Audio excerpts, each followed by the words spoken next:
नवीन दिवसाची नवीन सुरुवात. सर्वांना शुभ सकाळ. बघू शकता किती सुंदर वातावरण आहे बाहेर. मी महाबळेश्वरला राहते, त्याच्यामुळे कसं इथे सतत पाऊस चालूच राहतो.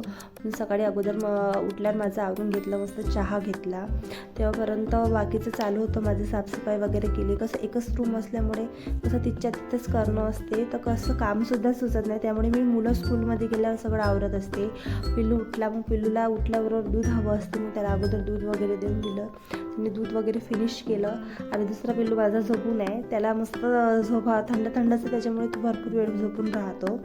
कसं आहे, दुपारची शाळा असते 12 वाजता त्यांची, त्याच्यामुळे मी पण त्याला लवकर उठवत नाही, कारण उठूनही काय करणार आहे, पाऊस चालू असतो ना, ते बाहेर जाऊ शकत काही नाही. त्याच्यामुळे ते झोपून होते, छान आरामशीर उठले तो.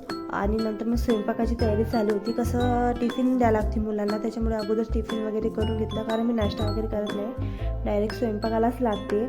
माझं स्वयंपाक चालू होता इकडे. मग मुलांचा टिफिन वगैरे पॅक करून अगोदर ते ठेवून दिलं. मग मुलांना उठवलं, मग मुलांचं आवरणं हे सगळं करेपर्यंत मला बरोबर तोच टाईम माझा होऊन जातो. कितीही लवकर जर मी आवरणं चालू केलं तरी माझा तोच टाईम होते. कसं आहे, मुलं गेल्यावर मी बाकीची सगळं कामं करत असते.